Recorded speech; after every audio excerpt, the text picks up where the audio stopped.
Okay, fellas, let's get it on. Okay, fellas, let's get it on. For the thousands in attendance and the millions watching around the world,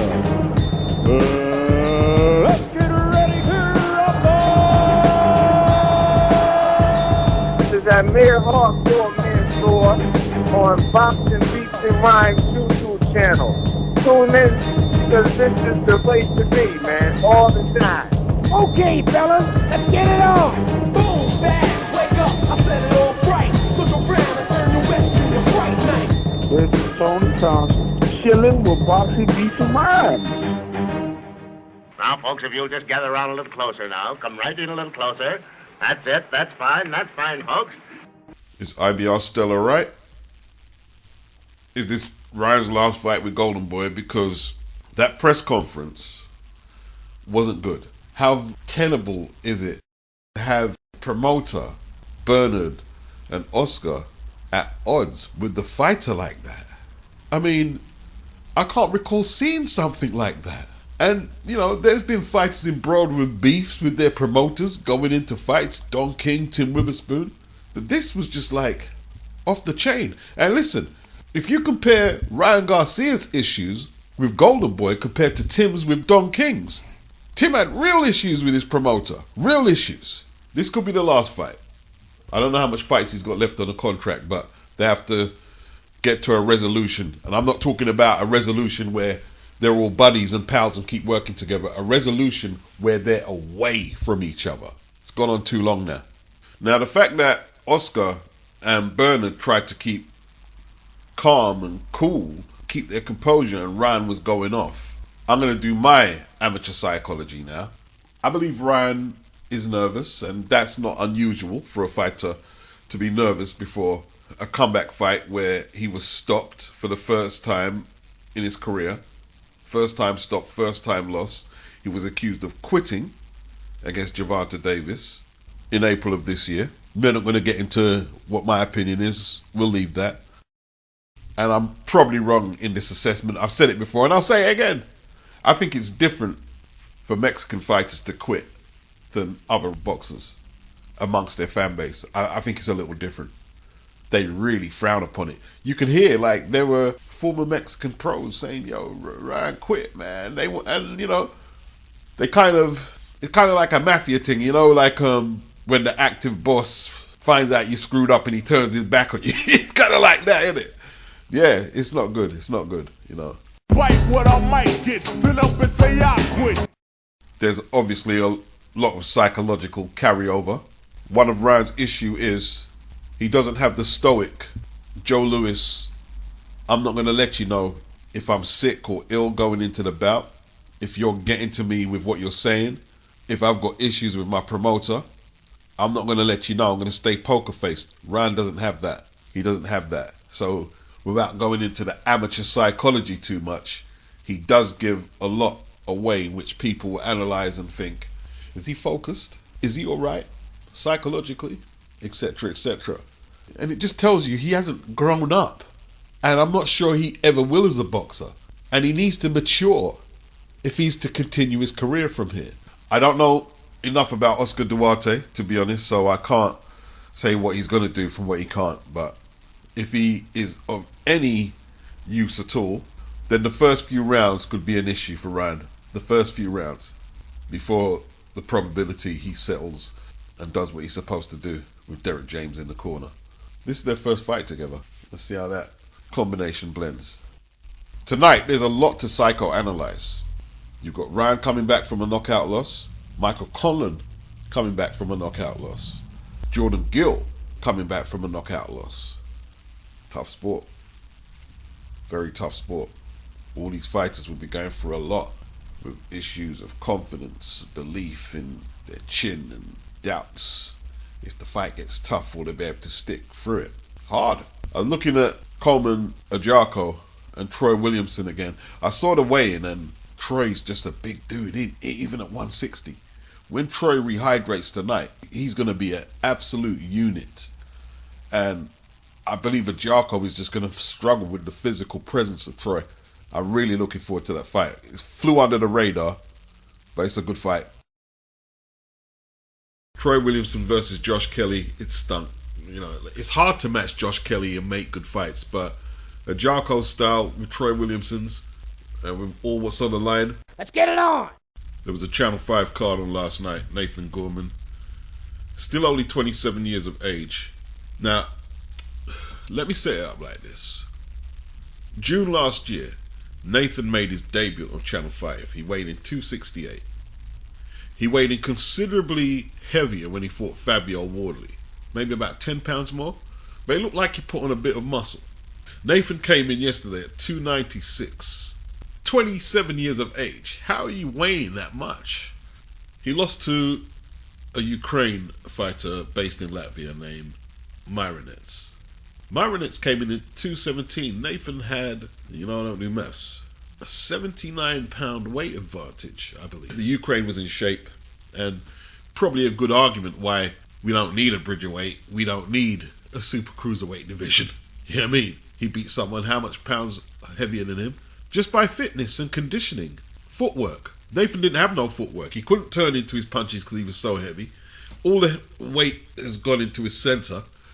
And Nathan has skills. He showed that against Fabio Wardley, but he refuses to get in condition. But just like I was speaking about Jordan Gill, Michael Conlon, Ryan Garcia, he too is coming back from a stoppage loss. So there are psychological issues there. It doesn't mean that you don't get yourself in shape though. And look, it's December. Maybe he needs some Christmas money. This is what these guys do for a living. But what he put out there wasn't good. It wasn't good. A few days before the fight, he was saying he could beat David Adelaide, who was also stopped by Fabio Wardley this year. I'm not sold on David Adelaide, but I would favour him to beat a Nathan Gorman in that condition there. And Neeson, Cali, Sauerland and Wasserman's, I think they need to put a few conditions on Nathan fighting on the televised portion of the card. If you come in over 270, you can't be on the televised portion of the card. You've got to come in below 270.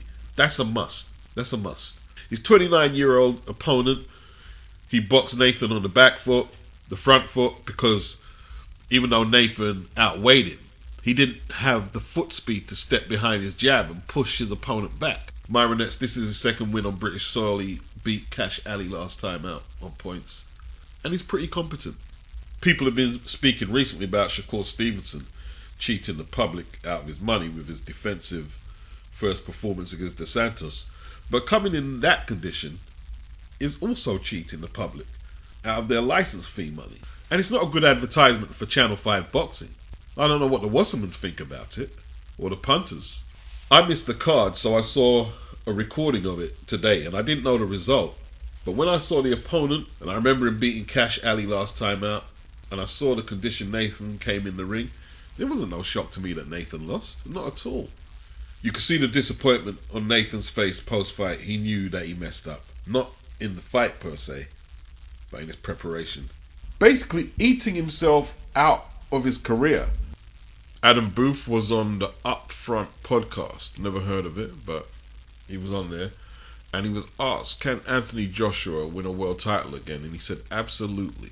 He said, on the current state of play, he'd have to beat Usyk or Tyson Fury. He said he doesn't believe he would beat Usyk a third time around. And he doesn't believe Usyk would hang around for AJ to perhaps face a more deteriorated version of Usyk who he would have a chance against. He doesn't believe that. But he said that AJ has more of a chance of beating Tyson Fury than Usyk. In saying that, he still would favour Fury to beat AJ. But he said when AJ gets hit with jabs, it takes him a little time to reset because he's not used to getting outboxed like that by the jab. But he said ultimately, anyone who can punch like AJ that hits that hard always has a chance of winning. It's basically styles make fights. It's basically styles make fights. I thought that was interesting and insightful, and the reason why we need to see a bigger sample size of what the champions and the top 10 ranked fighters can do against each other. We need to see more. We need to see more. Like a lot of people are saying, oh, they're not happy with Anthony Joshua and Otto Wallin. What do you mean you're not happy? Otto Wallin won an eliminator for one of the belts. He's a top-ranked contender, and so is Anthony Joshua. But you're still not happy. The premise is that if AJ gets by Wallin, he will take on Wilder next. Anthony Joshua versus Otto Wallin will give the insightful more pieces to the puzzle of what the heavyweight division is really like. That's what that fight will do. More than Joseph Parker and Wilder. Parker, his recent form, let's be honest, he lost the first Chisora fight. He lost it. He won the second one. Then the Jack Massey fight on Sky, after he got stopped by Joe Joyce, wasn't good at all. And after that, I don't even know the level of opponents he's fought since that. But Otto Wallin hasn't lost since the Fury fight. Shocked a lot of people with the Fury performance. He's also a mandatory for the IBF. But basically, yeah, Wallin versus AJ gives us a lot of pieces to the puzzle of who and what is what in the heavyweight division. It's a very important fight. And it would be interesting to see Anthony Joshua versus Tyson Fury. That would be a very interesting fight to me. Just like Wilder versus AJ. Wilder versus Usyk. Wilder versus Wallin. Wilder versus who? Joshua versus Yang. These are the fights we need to see. We need to see these fights for at least a 4 or 5 year period before anyone can even call this a golden era to compare. Because listen, people talk about a golden era. The golden era is attributed to the 70s. Ali, Foreman, Norton, Frazier, Shavers, Lyle, Quarry, Jimmy Young. On re-evaluation about the Day of Reckoning, the likes of Zhang, who said Ngannou turned down an opportunity to fight him on the 23rd. He could have been on the card. Ngannou also didn't want to fight AJ on the 23rd. But the likes of Zhang, Andy Ruiz, should they be on the card ahead of the likes of Frank Sanchez, Junior Farr, maybe even Makhmudov? Are they a bit lucky to get there, some of them names? I don't disrespect Elvis Zorro because he's going to get his money. He's a little lucky to be fighting Jai Patar. Is Elvis actually ranked by the IBF? I wouldn't say Lyndon Arthur was lucky to be fighting Bivol. Good fortune does play a part on him getting the fight. But at least he did collect an IBO belt and is ranked. He's active. When the likes of Boatsi, Dan Aziz and Anthony Yard were offered the Bivol fight, all recently, they turned it down. So big up Lyndon King Arthur. Go out there and express yourself. Piggybacking off Ring IQ of what I heard on his relay episode today.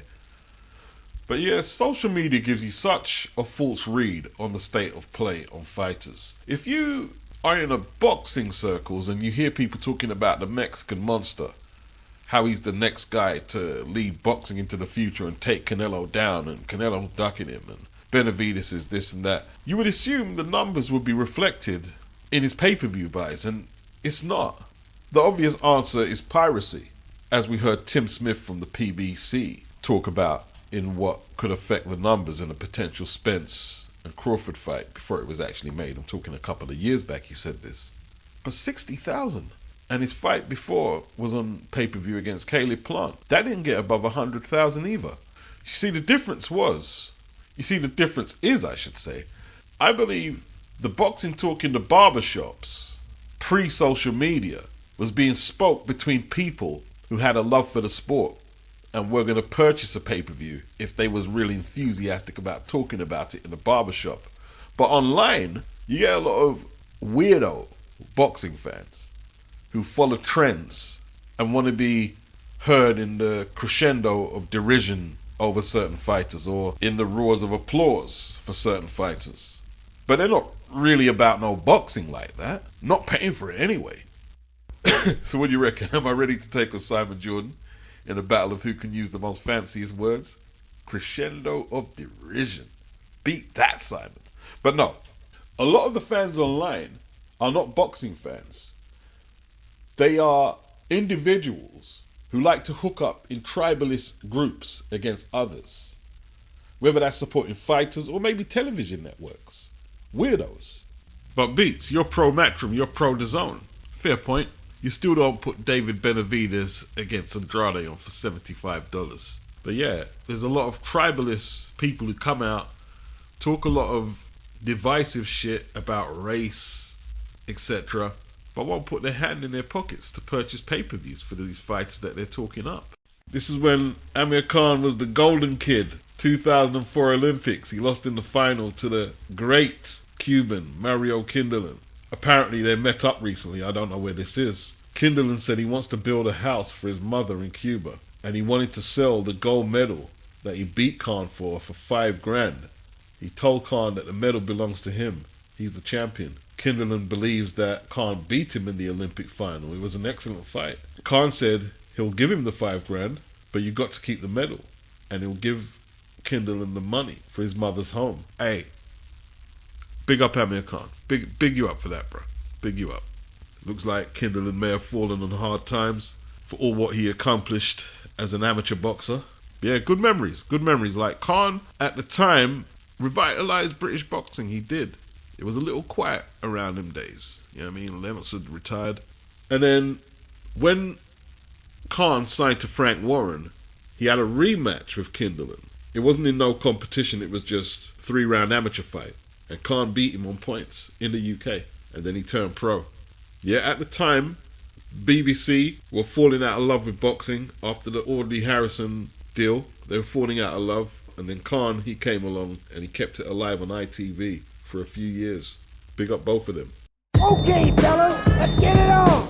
Okay, fellas, let's get it on. For the thousands in attendance and the millions watching around the world. Let's get ready to rumble! This is Amir Hardcore Mansour on Boxing Beats and Rhymes YouTube channel. Tune in because this is the place to be, man, all the time. Okay, fellas, let's get it on. Boom, bash, wake up, I set it all bright. Look around and turn your wet to your fright night. This is Tony Thompson, chilling with Boxing Beats and Rhymes.